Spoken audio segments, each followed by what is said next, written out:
All right, today we're going to be looking at J.C. Jackson from the Patriots. Every week, we'll be breaking down one defensive back in the NFL, possibly a pair at some point, but we're going to be looking at one game and be looking at every play in this game. Starting with J.C. Jackson, this is a guy who played over half, the majority of 3/4 of the Patriots' last preseason game against the New York Giants. A lot of the times when you're playing in that game, that's not a good sign. For him, I believe it's the opposite. He's a undrafted rookie free agent guy who they're trying to get out there, trying to get more and more exposure to, who has the potential to really develop into something for them. And it's shown that really since the second he stepped into Foxborough.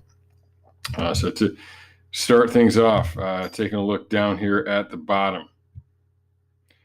All right, that's where we're going to see Jackson. All right, there he's just flipping him hips, working back.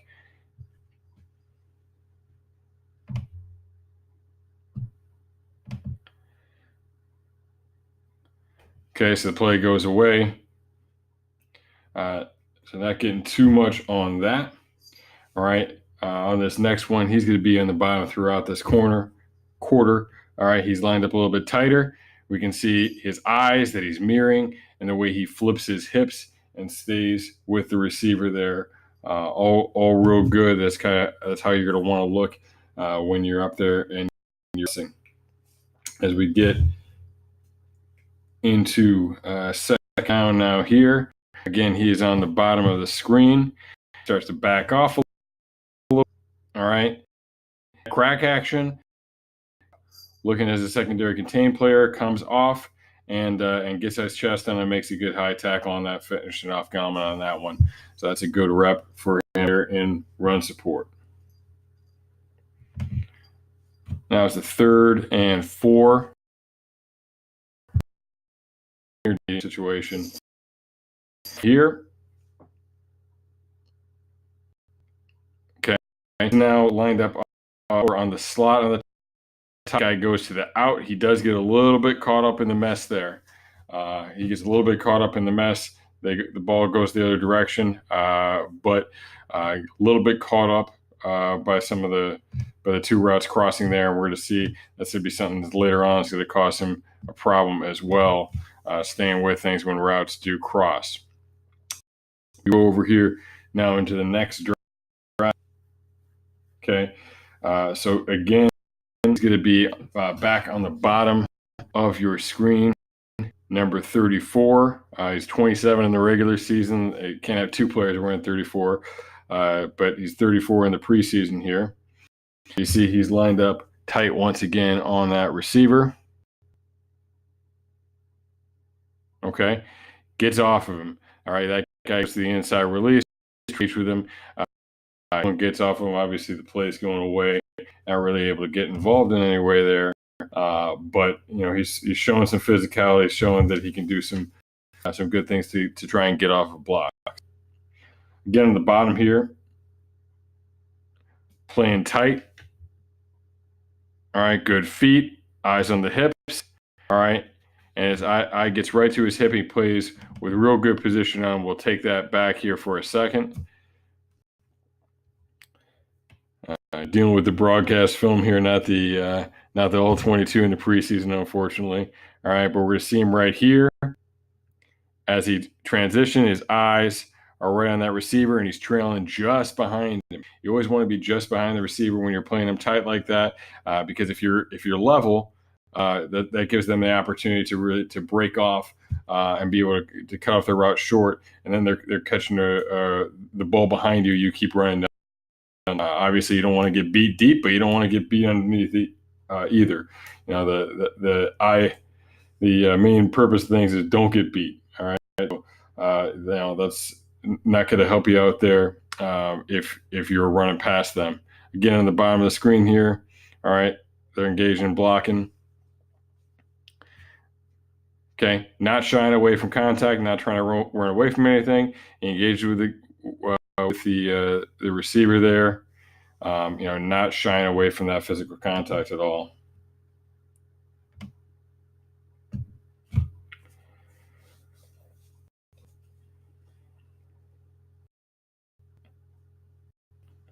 Again, lined up tight. He's got left side leverage here. Receiver releases to the outside. He pushes on it. All right. He gets his hand on there, and he's running even in. Again, don't want to get beat. You don't want him run. You can't be in front of the receiver either, or he's going to cut routes off in front of you. They're going to run the deep comeback route. He's going to cut it off, go to the slant, go to the dig, whatever it is. You can't be running by. Once again, on the bottom. All right, so pay close attention. He was patient with it. All right, they gave him a little shimmy, a little shake there. Stayed with it. Waited on that transition, real nice and patient on that transition. We go to third down now. You have a little bit of a problem here. He's trying to be physical on the receiver here, but he overextends on his jam. All right, that gets him way off. And look, he's chasing the whole rest of the time. All right, he's really fortunate that should have been a completion and should have been a ball that was really allowing that receiver to run after the. Fortunately, it didn't get there. But that's a first down. I mean, that really should have been a first down for the Giants in this play on that underneath route, because he gets overextended right here at the beginning and gives that guy a huge opportunity to catch the ball and rack it if the ball does get to him. Going to the next series. Again, we're still in the first quarter. We're still going to see him at the bottom of the screen. We've been seeing him up press quite a bit. We've been seeing a good amount of man. I think that's going to be a good situation for him to be playing in. Here, again, we're pressed. All right, but now you see the safety up top bailing. All right, it is his own coverage. It is more of a cover two look. And he's getting the jam on there, and he's dropped. Okay, late in this, we do see the back come out to the flat, so he's going to let that receiver go to the inside. It doesn't really get to the point in his progression where he's reacting to back out in the flat. Not something he's necessarily going to be jumping, but something he's got to be able to be aware of and have his hips facing the right direction so he can come back and make a play and at least make the tackle on that.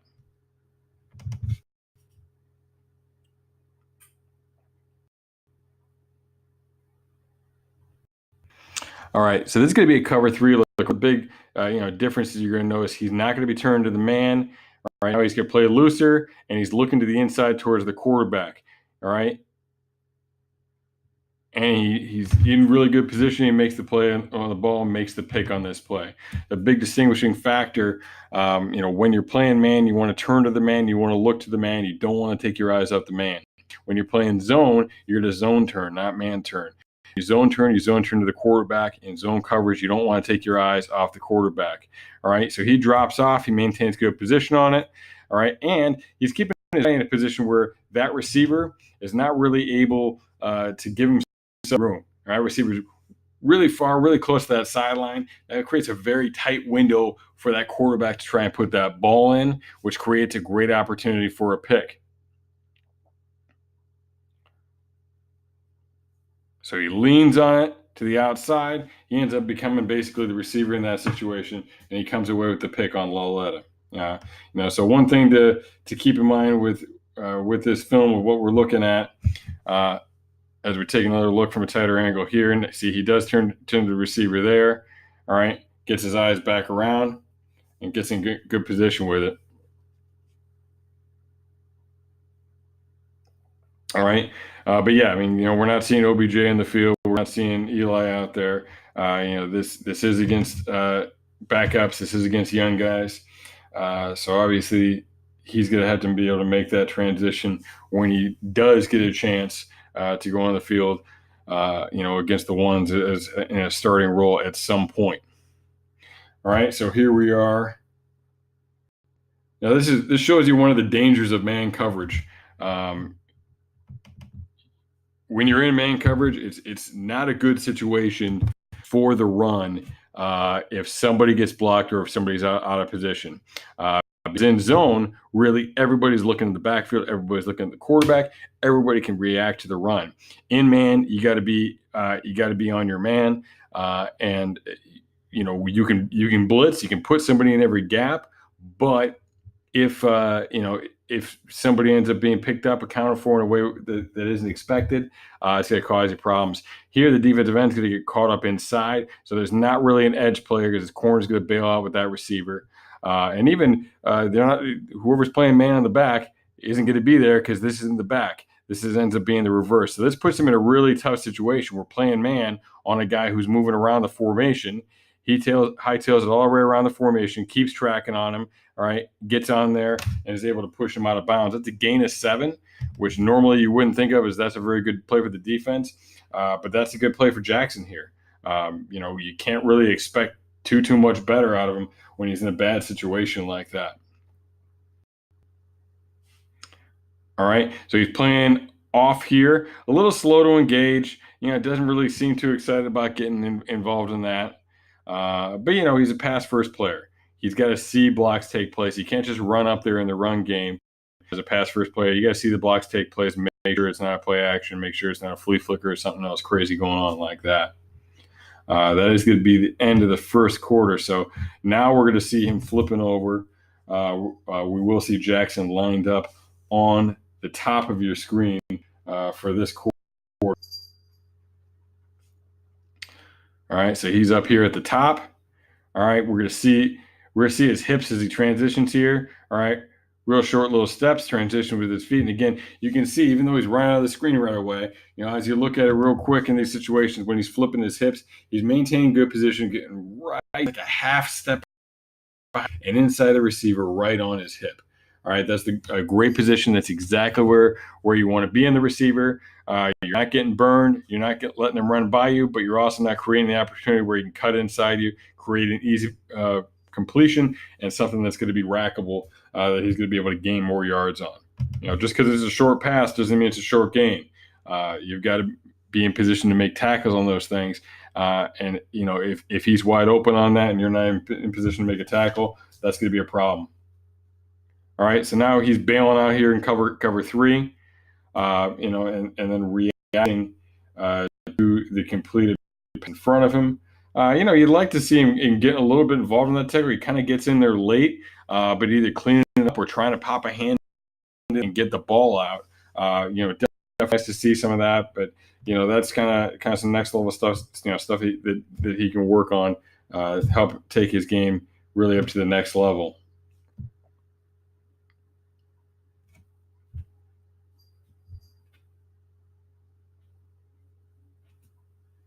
All right, so he does end up rocking down here. That is him. All right, this is really like a crack replace situation where his receiver is coming down looking for the block. He needs to kind of make sure he's staying outside of that, and he might end up being a key player on the edge there. With other players getting blocked inside. Okay, so once that block takes place, and it's no longer a pass threat. Once it's definitely a run. You can replace and step in and be part of that run fit. And here he's doing a pretty good job of that. He hops around the block a little bit. It looks like the receiver's not really too anxious to engage with him either. All right, but this is how you fill in. You end up being a secondary run support player. You can't go inside that receiver. You're creating an opportunity, but there we go. We see the block does take place, and he steps up and becomes that force player. I'd like to see him put his body on that, really engage and get that block a little bit more.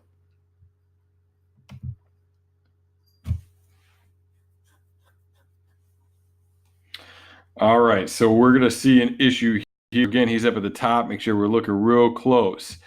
Now he's up there. We get an inside release, and he gets caught up. There's one backer, there's two backers, there's a safety, and he's way behind. All right, so again, we got a crosser. We got Patriots defenders getting in their way by design of the offensive play, and that causes a problem. This one ends up leading to a touchdown.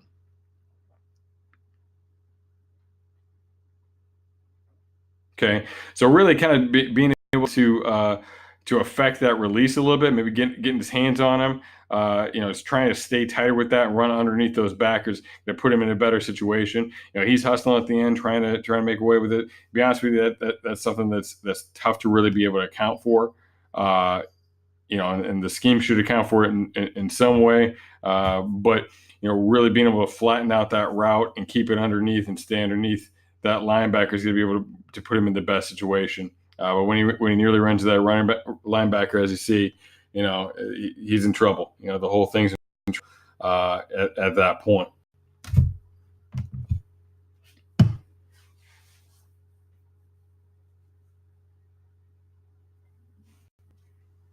All right, again, up at the top. Playing tight, real patient with it. All right, there he gets the inside release. He does get his hands on it. All right, he gets his hands on it. He's able to stick with the route there. Initially, he's not giving it too much space. Obviously, we don't get into the crossing aspect or anything. Really more of a quick little slant here. All right, but he's staying on the hip. He's maintaining good position there on top of the route, but where he's in position where he's going to be able to bring offhand and make a play. All right, playing a little bit loose now up top. All right, as the quarterback figures out his cadence, playing loose. All right, and we see him start to get into a little bit of a back pedal there before it goes off screen. Season out of the all-20, we'll get a lot more out of this. But trying to get a good look at a guy that is going to do things this year, and possibly be a big-time guy in the next year or so. So trying to get an early glimpse at a possible, future big-time player in the league. So up top. All right, so he's playing the outside cover one. He's got some help inside in the man coverage there. So he's got the inside release on that. All right, so it's showing some good hips in his transition.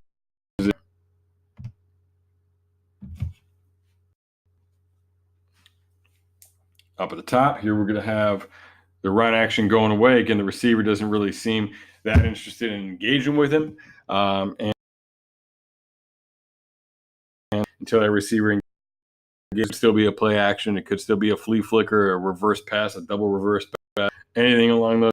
Offenses do some crazy ball, crosses the line of scrimmage, or you're physically blocked on. You don't know that it's a run.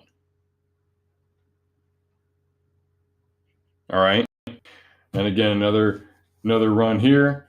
All right, getting his hands on, getting engaged a little bit. All right, and again, we're going to kind of stay on the outside on those run plays as well. So you can't get too caught getting in there and getting involved on it.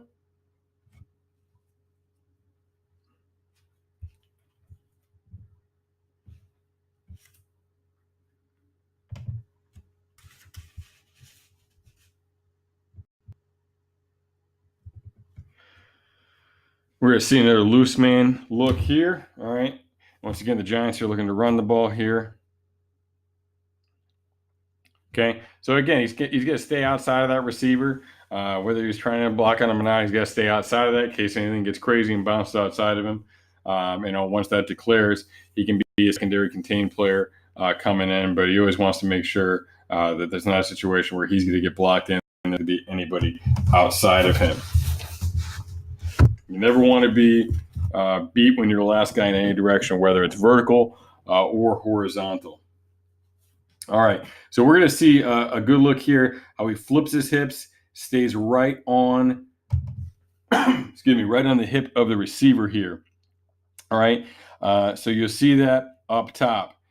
He's going to flip his hips, get right on the hip of the receiver. Boom, beautiful, right on his hip. Now, we see something very different going on the bottom of the screen with Crossan, number 35. Probably a different number by now if he's still around. All right, but he's tight. He reaches a little bit, shifted his weight outside, allow for the inside release, look back at the quarterback. All right, you can't look back at the quarterback when you're not in position. Nobody is throwing you the football, all right? They're throwing the receiver the football. If you're not in position, you can't look for the ball because it's not going to be anywhere near you, and that guy's going to be running by you like we see in this look here. All right, and that guy is one step short of a big-time play there because of how that corner played that. Reaching too much, looking back. All right, now he's got a good 3 steps on him or so. Plenty of space. That's a ton of room in the NFL, and that's a throw an NFL quarterback has to be able to make, has to be able to convert on.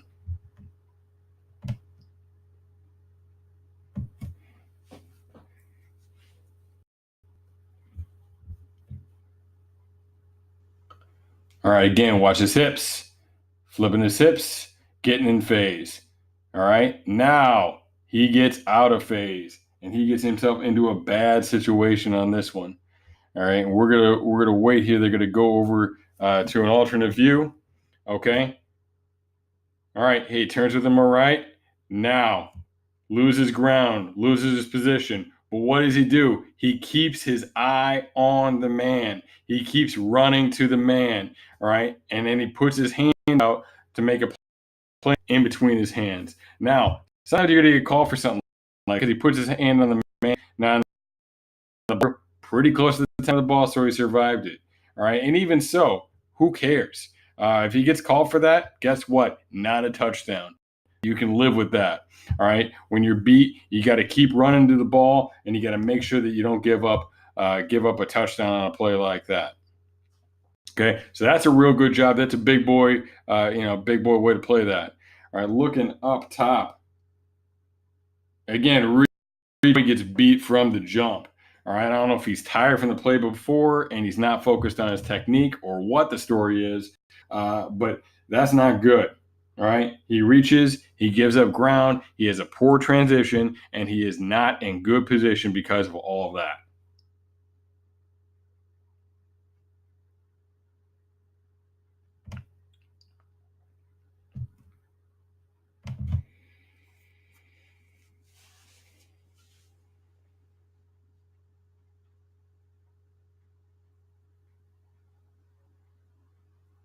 All right, again, up top.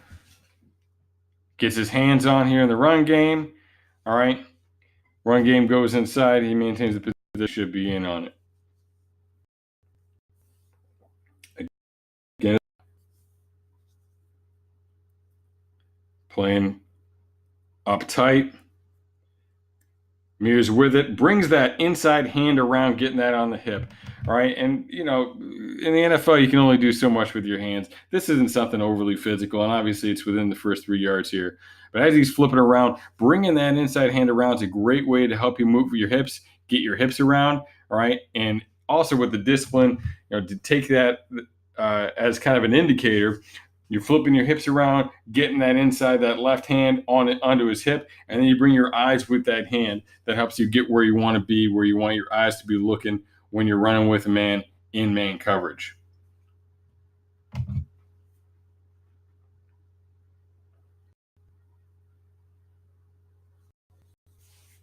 All right, again up top. Reaches and gives up ground. All right. Scramble goes the other way, so it's not really going to affect him. But again, he reaches way too much, and he loses ground. He has a bad transition because of it. So again, I don't know what's going on. Maybe he's starting to get tired. He's not doing the things well that he was doing earlier in the quarter. And the things, you got to be consistent at corner, right? If you want to be a starting corner in this league, you got to do things right all the time because you can play a nearly perfect game. But the one time you do something like that and you give up a serious release, you get burned, and man, that could be a touchdown. And guess what? That could be the game. All right. So he's got to be able to get that stuff figured out. All right. Played a little bit into the third quarter here. So we're going to see a quick look at him in the third quarter. All right. Now we are back at the bottom of the screen. Okay. Because he's playing on the right side, up close. All right, you see his eyes there. You can see his eyes on the hip. You can see the way he's tracking that guy. So good hips, good with the eyes. Got a little break, got a little chewed up by some of the assistant coaches. All right, but he is focused once again. flips, transitions, gets his eyes where they need to be.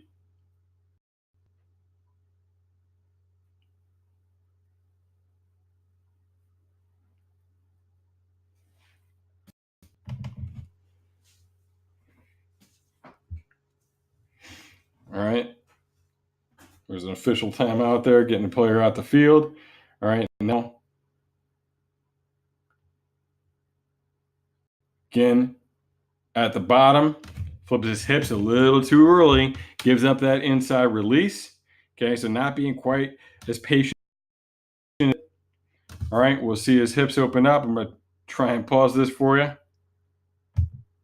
Okay, his hips open up. Look at all that space for that guy to cut underneath. That creates the opportunity for that receiver to be able to cut underneath there because his hips are open. Now it's going to take him a second to be able to flip his hips back around and get back to the center and chase that guy as he's running into the middle of the formation. You really want to flip your hips when they're about even with you. You want to let them get to you. You want to let them get that half a step on you, basically, as they're transitioning, because you don't want this to happen underneath. But he does. Now he's trying to reach out for a prayer with that hand. That hand's not helping him. He needs to be bringing this hand around because that's going to open up his hips back the way they need to be. Okay, but he fights to it. The guy's got to step on him. All right, we're going to see at the very end here. Okay, he's looking to secure the tackle with that left arm, that upfield arm. All right, and with the downfield arm to make a play on the ball. Secure the tackle, make a play on the ball. You know, he is able to fight back to that, and it does result in an incompletion. All right, this guy's going to complain. Receivers love to complain about stuff. And in the NFL, they're usually going to hear it, but you can still play defense. You're still allowed to play defense in the league most of the time. All right, another look. Oop, gets inside, keeps fighting back to it. He gets there on the ball. He gets there right about the same time. It's that offhand that secures the tackle. Like receivers get all up in arms about that. They got there about the same time as the hand and the ball, and he was making a play on the ball with the other hand. That's clean. All right, the last play we're going to see of Mr. Jackson. Again, bottom of the screen. We're going to see him flip his hips and get into good position. All right, flip his hips, good position. All right, reaches a little bit there. All right, but by the time he's looking back, he's in a good spot, and he's able to make a play on the ball, turn himself in. You're allowed to be the receiver if you've done with getting yourself in good position. Talk about position. We're talking about both vertically and horizontally. All right, both are important. Everybody worries about getting burned deep, but that's only half of the issue. All right, if you're giving up space from side to side, if you're giving up a room on the sideline for the quarterback to put that ball somewhere that the receiver can just fade off to it, you're burned there too. You're in a lot of trouble there too, and it may not give up a touchdown quite as quickly as the other. All right, the alternative, but it's just as bad. So here you see he's about a half step behind. So if that did turn into a comeback, he'd be able to see that and play underneath it. All right, now the ball's in the air. He's reacting to the receiver's eyes looking up. So he's looking back because he's in position. He's earned the right to do that. Okay. Vertical space. Again, half step behind. We're cool. Horizontal space. He's just inside. He's not playing way up here, giving that guy room to catch the ball. All right. He's in great position on this, and that's what allows him to make this play. Boom. Tips it to himself, showing some good ball skills on there. All right. And that's a good play. That's a guy who looks like he could be, the next Malcolm Butler. And I'm not saying he is Malcolm Butler. I'm not saying, that his play style or, what he's going to be eventually is necessarily on the same scale. I'm just saying Malcolm Butler was an undrafted free agent who most people had never heard of. And all of a sudden, late in that season, just started appearing. You start to see him and be like, oh, that guy made a pretty good play there. And you didn't hear much about him until he made one big time play in the Super Bowl. But that whole rookie year, he was just kind of a role player, kind of a guy that was around and doing some small things, but doing some small things very well. Obviously, we all know he took over in year 2, and that was that. And now he's making big money out in Tennessee. So that will be it for this defensive back breakdown on J.C. Jackson. I will be back every week putting out a breakdown, looking at a specific player, some of the top corners in the league, focusing on those guys, focusing on guys who had some top matchups, seeing how they did against those things, what they did well, what they struggled with, but looking at some of these top corners and what is exactly going on with their game in that all 22 film, looking at every single play that they're playing in that game.